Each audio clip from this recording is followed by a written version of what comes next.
በስመ አብ ወወልድ ወመንፈስ ቅዱስ አሐዱ አምላክ አሜን። መንፈሳዊ ስነ ጽሑፍ ትንሣኤ መወዳእታ ድዩስ መጀመርታ።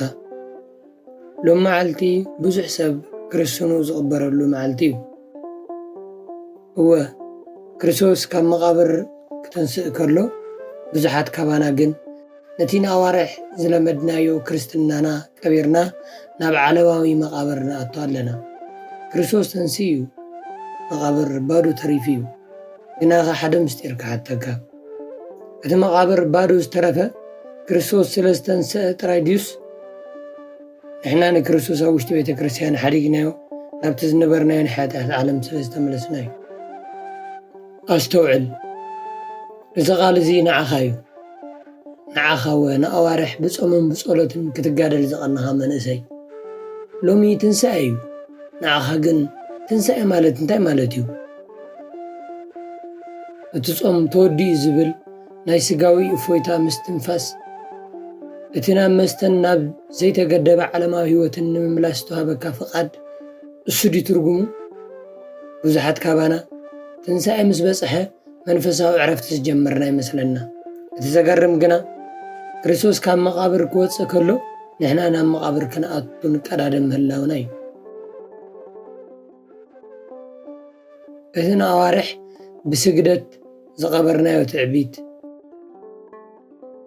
እቲ ብጾም ዝቐበርናዮ ቒንታ፣ እቲ ብንስሓ ዝቐበርናዮ ርኹስ ልምድታት ተንስእ እንዳበልና ካብ መቓብር ንጽውዖ ኣለና። ኣብ ንሽኖዳ ሳልሳይ ከምዚ ይብሉ፣ መንፈሳዊ ህይወት ማለት ካብ ሓደ ጸጋ ናብ ዝለዓለ ጸጋ ምዕባይ እምበር ከም ዓንኬል ኣብ ሓደ ቦታ ምዝዋር ኣይኮነን ይብሉ። እቲ ጾም ንምንታይ ነይሩ? እቲ ስግደት ንምንታይ ነይሩ? ንሓደ ወታደር እሞ ኣብ እምሮና ንስኣል፣ ናብ ውግእ ቅድሚ ምኻዱ ንነዊሕ እዋን ይለማመድ።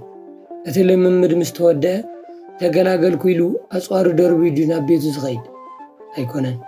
እቲ ልምምድ ምስ ተወድአ እዩ እቲ ናይ ብሓቂ ውግእ ዝጅምር። ንሕና እውን ከምኡ ኢና። እቲ 55 መዓልቲ መንፈሳዊ ልምምድ እዩ ነይሩ። ስጋና ንነብስና ክግዛእ፣ ዓይንና ካብ ሕማቕ ክኽለል፣ ልብና ካብ ቂምታ ክጸሪ ክንለማመድ ጸኒሕና። ሎሚ ትንሣኤ ምስ ኮነ ግና እቲ ናይ ሓቂ መንፈሳዊ ኺናት ይጅምር። እቲ ዝቐሰምካዮ ትዕግስቲ ሕጂ መንጎ ሰባት ክረአ ዘለዎ፣ እቲ ዘጥረኻዮ ጸሎት ሕጂ ማእኸል ፈተና ፍረ ክህብ ዝግብኦ። ግን እንታይ ዝኸውን ዘሎ? ትንሣኤ ምስ በጽሐ ከምቲ ካብ ማእሰርቲ ዝወፀ ሰብ ናብቲ ዝጸልአና ዓለም ንጐይ። እቲ ኣብ ጾም ዝነበረና ትሕትና ብትዕቢት ይትካእ፣ እቲ ዝነበረና ንጽህና ብርክሰት ይመልእ። ኦ መንእሰይ፣ ክርስቶስ ካብ መቓብር ዝተንስአ ንስኻውን ካብቲ ናይ ሓጢኣት መቓብርካ ክትወፅእ እዩ። እቲ ጾም ዝቐየረካ ለውጢ ትንሣኤ ምስ መጽእ ክትጠፍእ እንተኾይኑ እቲ ጾምካ ናይ ከብዲ ጥሜት ጥራይ ነይሩ ማለት እዩ። ቅዱስ ዮሐንስ አፈወርቂ ከምዚ ይብል፣ ጾምካ ፍረ እንተዘይብሉ ካብቲ መኣዲ ስጋ ምኽልካልካ እንታይ ረብሓ ኣለካ? እንጌራ ካብ ዘይምብልዓኻስ እንታይ ትረብሕ? ንሓውካ ብጽልኢ ትበልዖ እንትኾንካ ይብል። ናይ ብሓቂ ትንሣኤ ኣብ ልቢ እዩ ዝጅምር።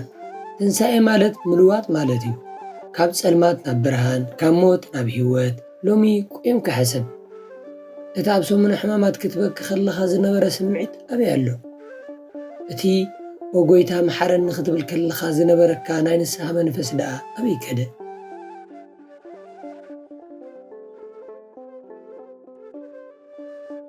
ትንሣኤ ምስ ኮነ ሰይጣን ስርሑ ይዓፁ ማለት ኣይኮነን። ብኣንጻሩ ሰይጣን ትንሣኤ ምስ ኮነ እዩ ዝያዳ ዝሰርሕ። እዚ ሰብ እዚ ኣብ ጾም ዝኣከቡ መንፈሳዊ ሃብቲ ከመይ ጌረ ክሰርቆ ኢሉ ይነጥፍ።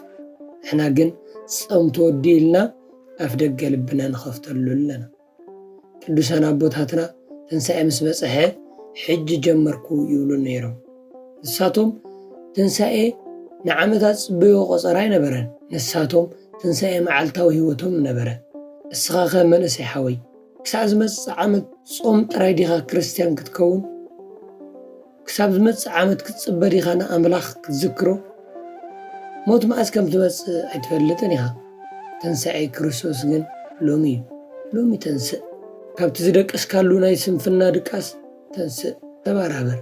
ካብቲ ዝሓዘካ ናይ ዓለም ፍቕሪ ተንስእ። ሓጎስ ትንሣኤ ኣብ መስተ፣ ኣብ ጓይላ፣ ኣብ ዳንኬራ ኣይኮነን።